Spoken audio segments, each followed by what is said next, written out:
Chapter 17. Carl. We've got no leads beyond 2 kids we can't find, and no evidence to speak of anywhere. What are we supposed to do? We go back to work, hope for a break somewhere, or to find them. We'll go back to their houses every day if we have to. That shit's gonna get exhausting. It's the job. Do you have anything better to do? Guess not. Good. Now, what's for dinner? It's late. Wait a sec. It's your turn to pick, isn't it? Do you see I'm on the phone? Shut up. Holy shit. What? This is the story of the last day of my life. Yeah, it sounds melodramatic, but it's true enough. I was in mental freefall through memories while I went through the motions of preparing myself for my final day on this planet. The sun was already dropping on the horizon as I worked, casting ever-long shadows through the windows. I didn't dare turn on a single light, even as I carefully picked up the shattered glass on the floor near the rear window I'd broken. I had to get it all before I lost the light entirely. It wouldn't be good for my plans to get screwed up by something as simple as a cut to the foot by a wayward shard. I'd tried to get Matt on board. I even went out of my way, wasting precious time to visit him at work. And he'd rejected me out of hand. I was disappointed, but I knew Matt too well to resent him. He needed more evidence before he'd commit to a plan. I could accept that. I'd bring him proof tonight, and I'd bring him our way out. I wasn't going to hold a grudge. Matt could come back with me. Would Jen, though? That thought really terrified me. I had to convince myself by the hour that Jen couldn't possibly turn me down. I couldn't bear to live in a world apart from her. Even as she rejected me, even if we never saw each other again, I'd just be happy knowing she'd come home. I could accept anything as long as she was back where she was meant to be. Was that too presumptuous? For me to claim that I knew where Jen belonged? I felt like I was also claiming I knew her better than she knew herself. It felt awkward. I didn't know what to make of it. My gut feeling, overwhelmingly so, like a churning cauldron in my stomach, insisted that Jen must return to Cyravale. I always trusted my instincts, no matter my doubts. They'd kept me alive through countless dangers and trials. This would be no different. I continued to go over every inch of the small condominium. It was surrounded by thick greenery, which I assumed was maintained by a gardener based on how well kept it was. The interior of the place wasn't nearly as neat and orderly. The garden also helped to muffle and shade the house from the outside world, in a perfect insulating effect. It almost felt like its own little private island, completely detached from the outside world once the doors were firmly shut. I glanced at the clock. Time was running out. Had I set up the room? Was the door properly locked? Yes, everything was ready. After I got separated from Matt and Blake, and long before I met Rainier, I'd joined, and subsequently clawed my way to the top of, a small guild of thieves and mercenaries. We operated on a strict code of rules that kept us out of public eye whenever the city guard came knocking. There were no signatures, no calling cards. Violence was avoided at all costs. We were ghosts, taking only what we'd been hired for and vanishing without a trace. By keeping to the code for years, we amassed so much wealth that we became richer than the nominal lords of the city. With my newfound capital, I was actually able to apply some of my knowledge from Earth, working the market to manipulate traders and merchants, little by little, until soon I had the entire economy dancing to my strings. My guildmates watched in awe as our investments doubled, then tripled. We ended up buying out the whole city, district by district, until we finally declared ourselves openly as the Lords of Candir. This drew Rainier Selman's attention, of course, and his soldiers. Having your second largest city bought out from under your lackey's thumb would be pretty shocking to most emperors. I was fully prepared for him to send out his personal guard to kill the lot of us. But he surprised me that day. He came out to meet us himself, with only a single guard at his side, and he made me an offer. The rest is history. My history, as soon as I finished up here. Was the line in place? Crudely and without much subtlety, but I wasn't exactly expecting resistance. Surprise was key. Surprise and application of technology. My mentor would have looked down on this. Old Frederick always preferred using as few tools as necessary. If you relied solely on your own physical abilities, and knew them perfectly, there were far less possible points of failure. How could you ever know the true capabilities of a sword, or a crossbow trap, tools that would weaken over time and with repeated use? He preferred the body as the ultimate tool, flexible enough for any situation. Frederick could get in and out of any target with just a single lockpick and the clothes on his back, no matter how many people he might be forced to subdue inside. I admired that philosophy, but I had to apologize to him in spirit this time. I didn't have the physical ability anymore, nor even the muscle memory or training for what I needed to get done. I had to make up for it with my knowledge and my access to machinery he couldn't have even dreamed of. Frederick didn't even believe in magic, not until I'd returned with Jen.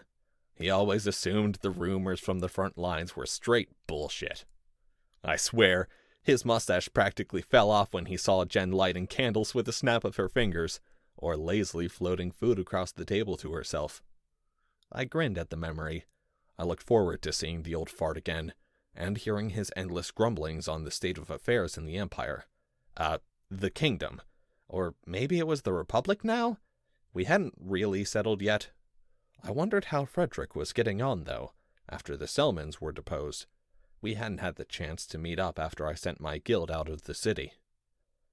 Frederick's little cottage on the outskirts of Candir. That was the very first place I was going to visit when I returned. I'd bring him as much Sylvan as I could carry, every single drop I found along the way. The sun had completely set by now. I was just inside the front door, sitting in a little side closet. I wasn't sure when I needed to be ready, but I'd rested as much as I could during the afternoon. Now I was stuck waiting, but I could handle it. I'd learned patience. I spun a pen idly in my hand, flipping it around my thumb in neat, quick circles. It was nice to see I hadn't lost all my dexterity. I still wish I had the strength and endurance I'd built up over the years. I'd worked hard for it, and Earth had taken it all away again. This was why I was so furious at Nat, at his blasé attitude to the possibility of return. We'd earned our lives there, through work, blood, and sacrifice. Didn't we deserve to keep them? Or at least be offered the damn choice? More importantly, who would want to live in a world with magic? Magic, Matt. Earth felt so boring and empty by comparison. Hell, we still hadn't even found a single piece of evidence of other sentient life anywhere in the known universe. It was just so limited and painful and small. Meanwhile, a beautiful world full of opportunity and mystery and wonder waited for us. A step away, if only we could find the door. I ranted at him in my head, over and over, the words I wished I could have said but never worked up the courage to voice. I didn't want to just persuade Matt. I wanted him to see the merits for himself. I wanted him to agree with me. I wanted us to be on the same page, without having to drag him there. If I had to talk him into it, I could never truly believe it was his honest desire, and without that, I'd always feel a twinge of guilt about possibly tearing him away from the life he truly wanted. I didn't want that. If Matt really wanted to stay, it wasn't my place to interfere. At the same time, it certainly wasn't his to prevent my own crossing of the dimensional line once again. Matt had to make a choice. I didn't want to, but I sure as hell would force him to choose if it came down to sides. Jen and I could return without him if we had to. I heard a car door slam. I tensed, as I had for every other car door. I couldn't afford to relax for a single one. Only one opportunity, I reminded myself. Don't miss it. Footsteps. Those were footsteps, weren't they? Was I really this bad at recognizing footsteps now? My heart was racing. Somehow I knew this was the moment. I felt my adrenaline surge. My vision pulsed with the blood pounding through my skull. I felt every muscle in my body loaded with anticipation, waiting to strike. I was a coiled spring held tight against the floor, a snake about to hurl itself at its prey. The door handle twisted. The room was pitch black, the sun completely gone, and the moon along with it. He hadn't noticed the streetlight behind him covered up in black tape. There was no light to help him. The door swung open, and Daniel Whitman stepped inside. I tensed up. Every millisecond suddenly felt like hours. He took another step forward in the near total darkness. His eyes hadn't yet adjusted, while mine were as good as could be. He didn't expect anything. He walked forward to where he knew the light switch would be. Not a care in the world, just an ordinary night for him. His foot caught the taut fishing wire. I watched him fall and made my move. His hands obeyed his instincts as he flew forward to catch himself, and I struck. I took out the object I'd been saving for this very moment. The buttons squeezed in, and the stun gun crackled to life. In an instant, the contacts found Whitman's falling neck. His body spasmed. It was mesmerizing to watch as he slumped to the floor and began twitching. This sort of power, in my hands at the touch of a button, was beyond anything short of magic I could ever accomplish, even in Cyrovale. I held it to him as long as I could while he fell, trying to ensure he was completely incapacitated. Seconds later, he was groaning on the floor, still twitching uncontrollably. Might not be as clean as you like, Frederick, but you can't deny it's effective. I dragged Whitman through to the back room, which he happened to have already lined with blackout curtains, a sort of low-budget home theater setup. I'd made a few modifications to block out sound as well, and rearranged the furniture a bit. I hoisted his limp body onto the chair, and quickly wrapped his wrists and ankles with plastic zip ties. This was all precautionary, of course. I didn't actually intend to harm him. Well, nothing more than the stun gun, but as I understood it, the voltage was low enough where it shouldn't have any permanent damage. Barring a medical condition I couldn't have known about, he'd be fine. I knew everything I possibly could about Daniel Whitman. I was confident he'd end the night in perfect health, except for the scrape he'd gotten from the floor as I dragged him in. Now I just needed to wait for him to recover. He'd know what I needed to do. He'd practically confessed to it. Out of all the people on the internet, a man who happened to live close enough that I could reach him by bus had shown some knowledge of my world, of Cyrovale. But through whatever reluctance or paranoia, he decided he didn't trust me. He wouldn't reveal the details I knew he must be concealing. Whitman had to talk. This is wrong. A voice had popped up in the back of my mind. I'd forced my way into his home. I'd assaulted him. I'd crossed a line here, and it was one I couldn't easily walk back from, if I didn't get the information I needed tonight. The thought only redoubled my determination. I had to get results. There was no turning back. I'd expected it to take Whitman 10 minutes or so to recover, but he was still out after 20. Was his constitution really that weak? Or maybe I'd misjudged the strength of the shock. I was beginning to worry I might have caused some permanent damage. To my relief, he started to move deliberately. He was getting control of his body again. Time to start the real work. Daniel Whitman. I stood behind him, while his chair faced the television, tuned to a dead channel. The dancing snow of signal noise on the screen played out on the walls as a flickering light show around us. It was all a show, all an act, but one I could play well. Whitman tried to twist his head around to spot me, but he couldn't quite turn far enough. "The fuck is going on?" His voice was surprisingly low-pitched, a deep baritone that would have worked wonders on a radio show or a podcast. I wanted to intimidate him. I wanted to get the information I'd come for, and nothing else. I wasn't trying to make an ally. I wasn't trying to create a new resource or contact. Under normal circumstances, This was usually among my very last options, but in this case, I didn't much care for what happened to Whitman in the end. You live alone. Probably a poor choice. Okay. He continued to struggle in his chair. I stayed calm behind him. I was confident in the restraints, at least for the length of time I needed. He wasn't going anywhere soon. It's time for you to start talking, Daniel. About what? He sounded less confident now. Good. He was wearing down. You've been emailing with someone lately. I email a lot of people. What's that supposed to mean? About a certain fantasy world named Cyravale? Whitman stopped struggling. Wait, you're that guy? Yes, so start talking. Dude, what the fuck is this? Some kind of hardcore RP shit? You think this is role-playing? I snapped. I felt my temper flare. My chest got hot. My face burned. I didn't move on him yet, but I thought about it. Wait. Don't tell me you actually believed all of that, Whitman said, his voice uneasy. Okay, kid, listen. None of that was real, all right? I was just messing with you. Ha, good times. Now untie me, okay? Todecadana dexove! I roared. I'm sure I got the pronunciation a bit wrong, but it wasn't like Jen was around to correct me. Oh, what? Don't you fucking lie to me! I punched him in the back of the head. Not too hard, but enough to cause some pain.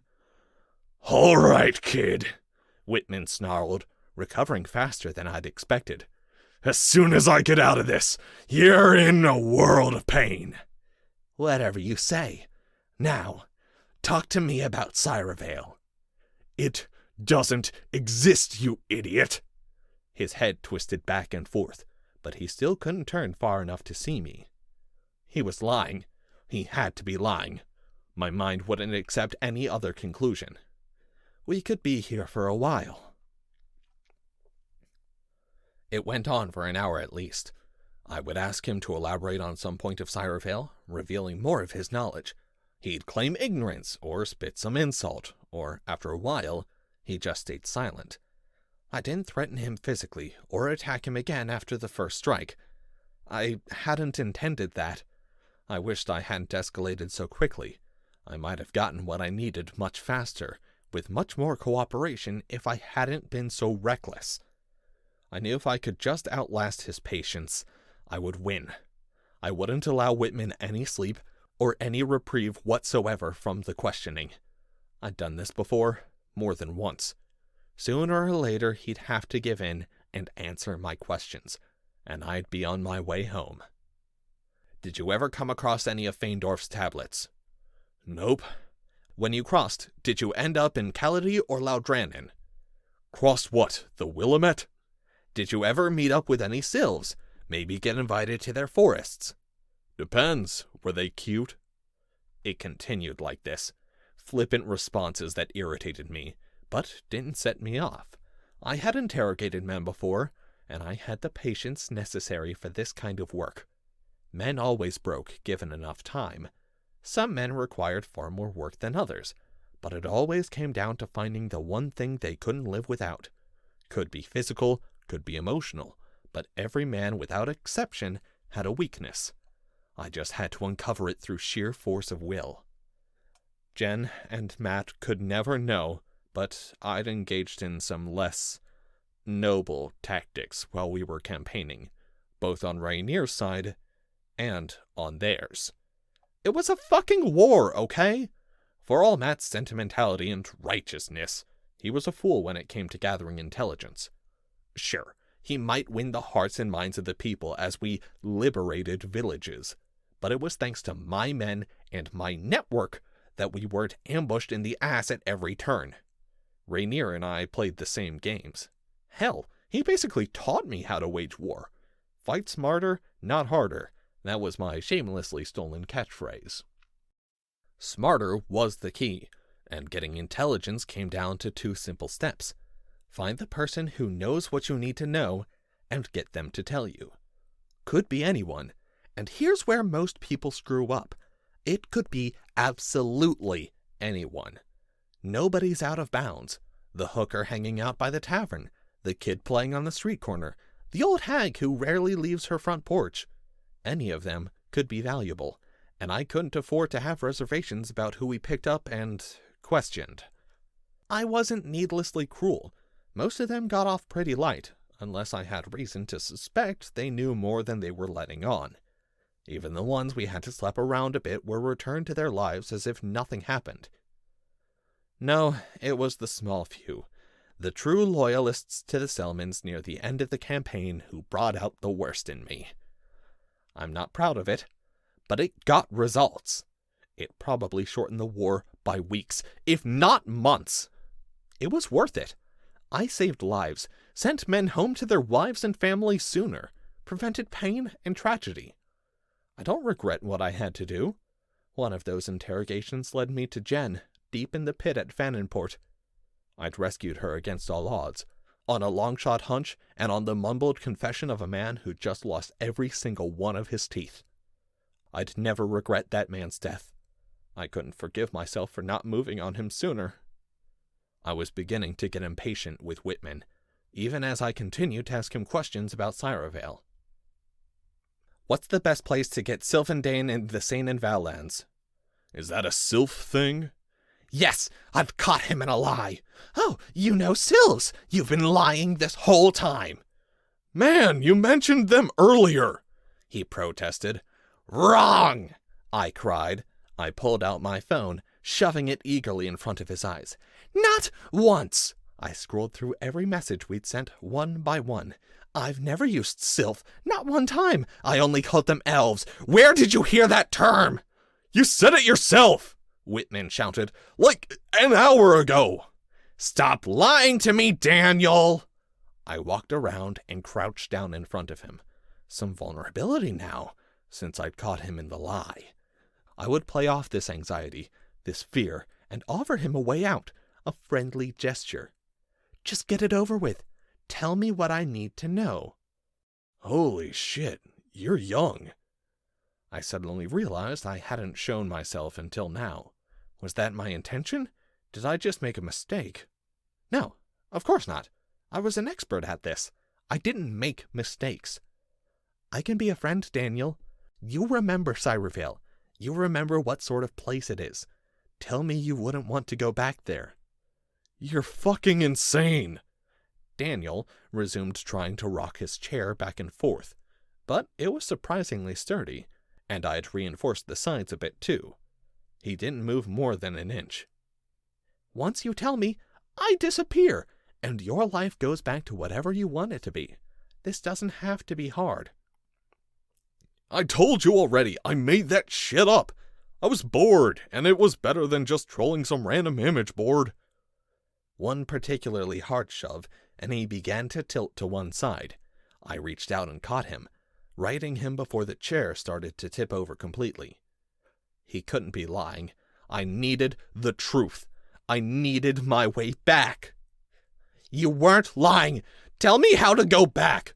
I don't fucking know. I slapped him across the face, hard.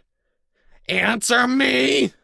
I don't know, he cried, tears forming in his eyes. I felt awful, sick to my core. I didn't want this, any of this. But I'd burned every bridge. I knew I couldn't continue on living like this. I couldn't face my parents again. I couldn't face my friends again. I certainly couldn't face Jen again. Not without a way back. I had to keep going. My foot slammed into his chest. The chair tilted backwards. With a sickening thud, his head smacked into the floor. My heart was racing. Instantly, I was at his side, checking for bleeding. Thankfully, my hand came back dry. What was I thinking? Why did I actually attack him? He groaned underneath me, his foot still tied to the legs of the chair. Please let me go, he moaned. I won't tell anyone. Promise. I couldn't believe that. He'd seen my face. There was no reason for him not to tell the police. Tell anyone who I was, and what I'd done. They'd lock me up. They'd put me in a mental ward. I had to leave this world tonight. You know what I want, I said slowly. I hated myself. I hated everything about this. It had to be done. I don't know what you want. I'm sorry. Fuck! He tried to reach up to cradle his own skull, no doubt throbbing in pain, and the plastic cuffs scraped hard against his wrist. Just tell me how to go back! So go back, you fucking psycho! He screamed at me. His eyes flew open wide. Go back! Tell me how! I roared. Quid pro fucking quo, Daniel! I was losing control. Worst of all, I could feel myself losing control. It was like I was watching myself on video as another me took charge of my body. This new me stood up, and his foot dropped into Whitman's chest with a thud. What if he really knows nothing? The old reluctant me cried out. He has to know! This new, vicious me snarled in response. I watched as my body began to beat Daniel Whitman savagely, and I felt helpless to stop. He tried to roll away, but the restraints kept him anchored to the spot. I saw blood. Why? Why couldn't I stop? A banging sound, raised voices. Was I imagining them? Whitman hadn't answered me yet. I had to keep going. Had to force him to answer me. It was best for everyone. Once he told me the truth, I could return home and be gone from this world. No more trouble to anyone. A quickly fading memory. My foot swung for his face. He twisted away, trying to avoid the blow, which I'd telegraphed too much. It never landed. I was tackled to the floor. A man in a plain suit with a rough face and beady eyes. I knew this man, didn't I? He was shouting something, but I couldn't hear him. My mind was still transfixed by the sight of Daniel Whitman, battered and bruised, bleeding all over the floor.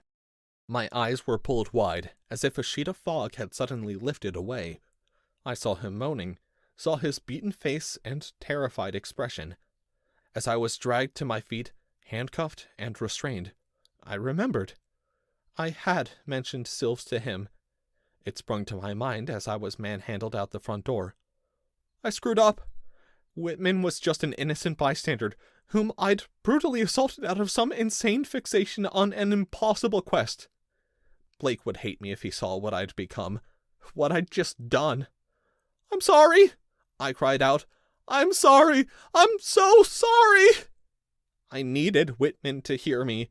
I wanted to give him something, anything to show I regretted what I'd done. He hadn't deserved it. What I'd done was unforgivable, and he'd paid the price. I barely heard a word from the uniformed officers. The back of the cruiser was hard plastic, with a small space for my handcuffed wrists. They transported me through the dead of night, with the rain coming down hard and creating sheets of distorted light as we passed through the empty streets. I watched each flash of color as we rolled along, felt every bump in the road as shockwaves through my throbbing skull. My head was pounding, reliving every moment of what had just happened over and over again, desperately searching for answers on how I'd sunk so low. I'd known it was coming all along, though. At some distant corner of my mind, I'd known I wasn't long for this world, one way or another. Either I'd manage to escape, or I'd burn out trying. I could never coexist with these people, knowing what I knew, seeing what I'd seen. In the last few days, at some point, I'd just given up hope on ever living here again. I'd always assumed my life would end soon. I had just hoped it wouldn't be like this. Never like this. We reached the station, and I was processed. My body felt numb to the touch. I could barely comprehend the situation unfolding around me, even as they tried to explain a half-dozen times. I think they assumed I was insane, the way they were handling me so gently. Maybe I was insane. I couldn't exactly disagree. I was surrounded by tall, faceless shapes in vaguely defined uniforms with deep, booming voices that only allowed every third word or so to be understood. I had to string together sentences from the scant clues context could afford me. I was taken into a smaller room, completely isolated, and given a cup of water. They'd left me alone. At first I assumed they'd gone to fetch a parent or a guardian, But then I remembered I wasn't a minor anymore. They could do whatever the hell they liked with me. There was no doubt I was being watched. I tried to find the camera, but all I could see were thick stone walls, rising up as the first of no doubt endless cells I'd be thrown in. Ah, Rainier, I'll be doing your family proud. I'd end up in a cell just like his great-grandfather. But, unlike the Selman patriarch, I doubted I'd be breaking out any time soon, much less conquering a whole kingdom as I went. Not much to conquer out here in the middle of suburbia Oregon. A man came back into the room, wearing a plain suit. Perhaps they were afraid to leave me alone for too long. I couldn't blame them. He looked kind enough, but I was in the no mood for games. I didn't acknowledge him at all. My eyes were fixed on the upper corner of the room, unmoving. I had a vague sense that talking to the police would only make things worse for me in the long term. I didn't see how much worse things could get, but for now at least, I was determined to remain silent. I heard him droning on, but I stayed resolute. I wouldn't be broken again. I'd hold out. So, of course, he played a trump card. Recommend you be committed. How could he have known? My deepest fear, and he'd struck right at it, sending the whole of my being into cold shivers. I felt like my body had seized up just at the words, much less the terrifying images that accompanied them to my mind. I snapped back into focus and looked at him straight in the eye. Can I make a phone call? We've already attempted your father and his listed legal counsel. Until we make contact, unless you have another form of legal counsel, no. Then I suggest you keep silent, kid. He looked sympathetic. I didn't need sympathy, though. I needed my exit. I needed to make sure I did not end up in that hellish place. I needed someone to vouch for me, vouch for my story, make me credible. I needed someone nobody would ever doubt. I'd get him here. I'd use this cop's sympathy to my advantage. No matter what it took, he'd come. He'd find a way out of this mess, like he always did. Matt would know what to do.